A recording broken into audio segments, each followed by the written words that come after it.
मेरे प्यारे विद्यार्थियों, मेरे यशस्वी छात्रों और छात्राएं, आज हम कक्षा 10वीं के लिए संस्कृत से रिलेटेड एक महत्वपूर्ण सिलेबस टॉपिक लेकर के आए हैं। वह टॉपिक है उच्चारण स्थान। क्या? उच्चारण स्थान। तो उच्चारण स्थान होता क्या है, पहले उसको समझ लीजिए।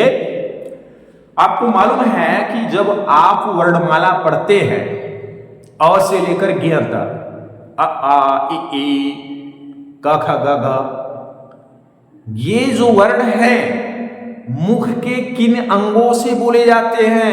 कंठ से, तालु से, दंत से, ओष्ठ से। ये जो अंग आपको बता रहे हैं, इन्हीं अंगों को ही हम बोलते हैं उच्चारण स्थान, क्योंकि ये हेल्प करते हैं, सहायता करते हैं उन वर्णों को बोलने में। किसके साथ? ये जिह्वा के साथ मिलकर बोलने में सहायता करते हैं।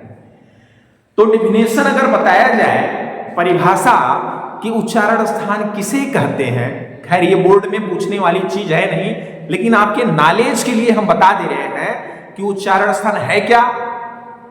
आपको देखिए, मुख के विभिन्न अंग, वे अंग जिनकी सहायता से वर्ण बोले जाते हैं।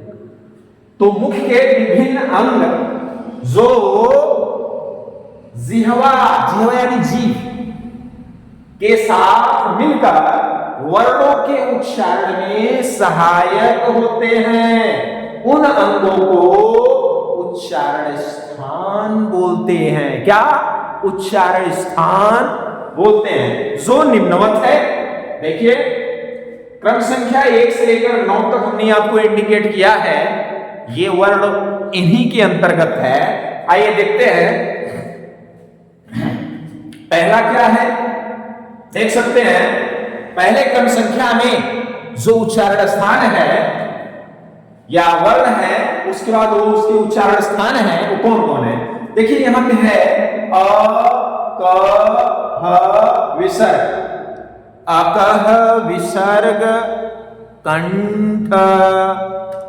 या ये कहो कि हम एक संस्कृत में भी इसकी सूत्र बता देते हैं, ताकि आप इसको संस्कृत से भी याद करने की कोशिश करो। अगर हो जाए तो ठीक है, नहीं हम आपको हिंदी की सूत्र तो बनाए हैं। ये है संस्कृत में क्या है? अकुह विसर्जनीयस्य कंठः। अब ये संस्कृत में याद हो जाए तो याद कर लेना, नहीं तो सीधे याद करिए आप। क्या? क बोलने से क वर्ग पूरा, क ख ग घ, ध्यान देना। अ क ह विसर्ग कहां से बोले जाते हैं? कंठ से। यही हमने लिखा है पहला। दूसरा क्या है? ईछ यस तालु। याद करनी है, ज्यादा नहीं है। ई है तो ई के साथ बड़ी, जैसे अ है तो अ के साथ बड़ा आ, यानी आप भी है, ध्यान देना। यहां छोटी ये है तो छोटी के साथ बड़ी भी है, लिखा नहीं गया है। छ बोल देने से छ वर्ग पूरा आप मानिएगा। तो ईच यस तालु याद करेंगे। ईच यस तालु, ईच यस तालु, तालु। इसके बाद तीसरा देखते हैं, रिट रस श, रिट रस मूर्धा। क्या? मूर्धा। चौथा देखिए, लृत लस, देख सकते हैं, दंत। कहां से बोले जाते हैं? दंत। आगे देखते हैं, 5वां नंबर है उप वर्ग। प मतलब प वर्ग, ध्यान देना है सभी। क छ ट त प, ये सारे वर्ग इंडिकेट करेंगे जो स्पर्श व्यंजन के रूप में आप जानते हैं। 25 होते हैं। तो ये प, उ यानी उ छोटा हुआ और बड़ा हुआ, और प यानी प वर्ग। तो उ प वर्ग कहां से? ओष्ठ से। उ ओष्ठ आगे आपका बनता है जो पंचमा अक्षर होता है, अंगा, इया, अड़ा, न, म। कहां से? नाक से, नासिका। कहां से? नासिका से बोले जाते हैं। उसके बाद जो सातवां है वह है व दंत ओष्ठ, दंत ओष्ठ। आगे है ए किससे बोले जाते हैं? कंठ तालु, कंठ तालु। लास्ट में 9वां नंबर बचता है क्या? ओ जो बोला जाता है कंठ ओष्ठ। कहां से? कंठ ओष्ठ। तो आप इसको बहुत बेहतरीन ढंग से याद कर लेंगे।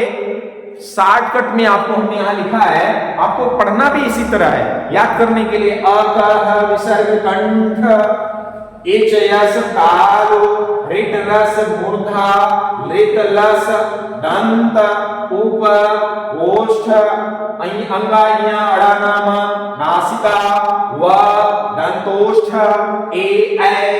कंठ तालु, ओ कंठ ओष्ठ।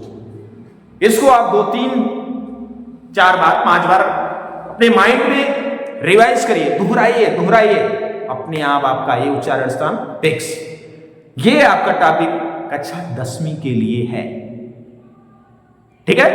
तो इस तरीके से आपका ये उच्चारण स्थान में यहां समाप्त करते हैं। चलते हैं फिर अगले टॉपिक विषय की ओर, जो हम दूसरी वीडियो में मिलते हैं। तब तक के लिए जय हिंद।